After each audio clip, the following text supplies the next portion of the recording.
अल्लाहु अल्लाहु अल्लाहु अल्लाहु।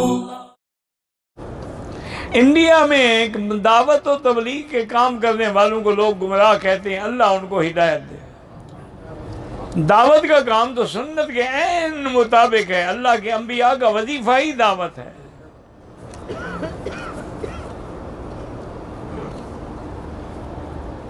कहते हैं कि शिया जो है वो उम्रे के बाद हल्क नहीं करवाते, तो उनसे पूछे मुझे क्या पता। उनका हर मजहब निराला है, कलमा भी निराला है, अजान भी निराली है, हज भी निराला है।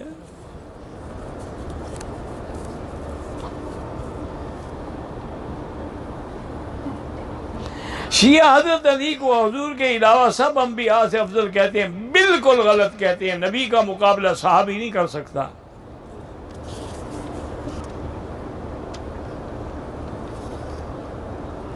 तवाफ़ ज़ियारत के बाद तवाफ़ विदा करने से पहले नफली तवाफ़ बिल्कुल जितना हो नफली तवाफ़ करें। यहाँ तो अफजल इबादत ही तवाफ़ है। बहरहाल इमाम के आगे खड़ा ना हूँ, लेकिन यहाँ पर अल्हम्दुलिल्लाह जितने इमाम हैं उलमा हैं वो आगे बाकायदा दीवार होती है या आगे सुतरा होता है।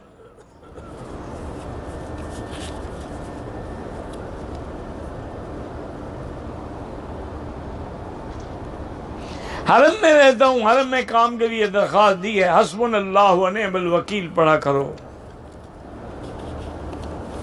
अगर किसी शख्स की कमाई हराम है तो उसके घर में खाना खा सकते हैं आप, ज़रूरी तो नहीं वही हराम वाला इकट्ठा करके रखा हुआ है, बाकी हलाल भी तो आखिर होगा ना।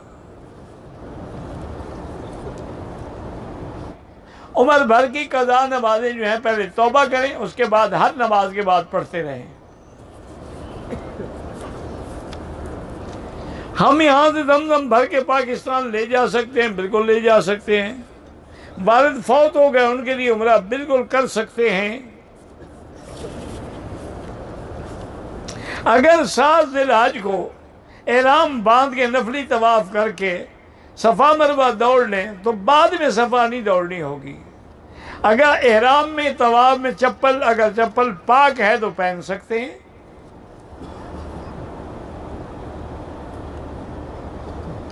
बहरहाल जो भी बीमार हैं अल्लाह सबको शिफाए कामिला अता फरमाए।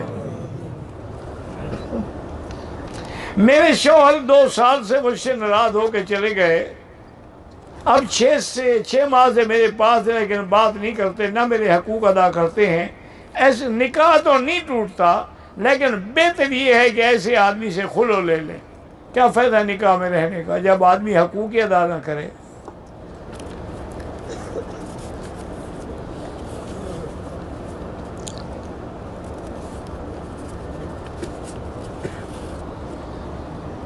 मक्के में रहता हूँ, हज की कुर्बानी का गोश्त ना बिक सकता है ना खरीदा जा सकता है। बेचना भी हराम है, खरीदना भी हराम है। मैं अगर रोज़ाना 200 दफ़ा दरूद शरीफ पढ़ूँ तो सर में दर्द शुरू हो जाता है। ये दरूद से तो नहीं होता, कोई और बीमारी होगी आपको। दरूद से तो शिफा होती है, दर्द थोड़ा होता है।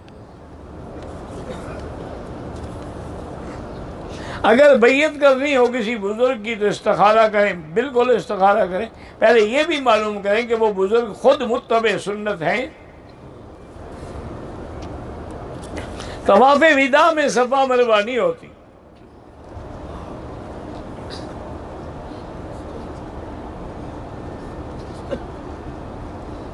वालिदा की जिंदगी में बेटियों को नहीं, वालिद के फौत होने पर बहरहाल उन बेटियों का हक है, नहीं देते हो तो उनको दावे करने का भी हक है। हम हज पे आए हैं, हर वक्त तलबिया नहीं पढ़ना, तलबिये का वक्त है, एहराम में पढ़ा जाता है। उम्रे में जब आपने हजर अस्वद पे पहुंचे तलबिया ख़त्म, फिर जब हज का एहराम बांधेंगे फिर तलबिया शुरू हो जाएगा, फिर जब कनकरी मारेंगे तो तलबिया बंद। 2 तलाक के बाद भी रजू हो सकता है। दाढ़ी कटाने वाले के पीछे एक है नमाज हो जाना, हो तो जाता है, लेकिन ऐसे को हरगिज़ इमाम न बनाए। मगरू टाइम में नमाज न पढ़ें, बाद में पढ़ें। तवाफ करते हुए नमाज का वक्त हो गया, नमाज पढ़े, फिर बाकी वो चक्कर जितने बाकी हैं पूरे करें। इसी तरह जनाजा खड़ा हो गया, जनाजा पढ़ के वहीं से फिर शुरू करें।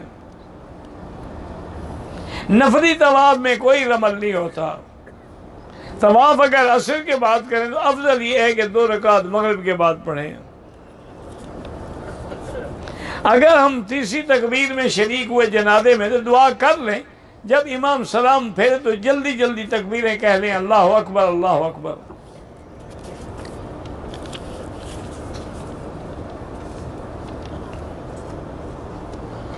अगर रास्ते की मस्जिद में भी नमाज पढ़े तो लाख का सवाब तो पूरे हरम में मिलता है। अगर मकाम इब्राहीम पर नफल की जगह ना हो तो पूरे हरम में जहां चाहो पढ़ लो। छोटा पेशाब महसूस होता है, बहरहाल बेहतर तो यही है कि जाना चाहिए, चाहे रश हो या ना हो। या आपको अब बीमारी है तो आप बैठे ही बाहर करीब हम्माम के।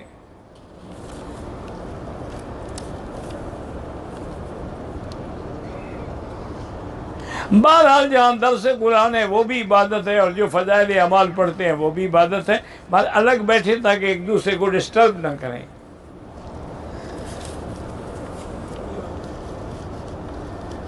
खबर के बाद इनफरादी तौर पर भी कुरान पढ़ने की कोई यहाँ से पढ़ें और सवाब भेजें। फ़र्ज़ नमाज के बाद दुआ इज्तिमाई भी कर सकते हैं, कभी किया करें कभी न किया करें, लाजिम न समझें। अगर एहराम की हालत में मुंह से एक नाखून काट लिया, कोई दमशम नहीं। बहरहाल मैंने यही सुना था कि अल-मीज़ान जो है वो इस्लामी तरीक़ाकार पे अमल करते हैं, लेकिन कल मुझे एक मुफ्ती साहब बता रहे थे कि उन्होंने भी वही तरीका शुरू कर दिया है जो आम बैंकों का। अल्लाह आलम, तसल्ली कर लें, अगर इस्लामी तरीका है तो ठीक है, वरना न करें।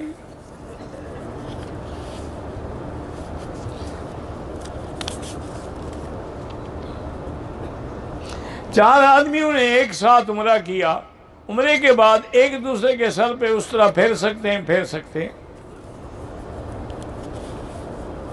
आब जमजम के पानी में चाय बना सकते हैं, बिल्कुल बना सकते हैं। बहरहाल महसूस होना के कतरे गिरते हैं, ये महसूस को छोड़ो, यकीन करो। नीचे अंडरवियर पहन के देखो कि उसको पेशाब के कतरे लगे हैं। अगर लगते हैं तो फिर हर नमाज के लिए नया वज़ू करना होगा। मदरसा बनाना है, अल्लाह पाक कामयाब करे।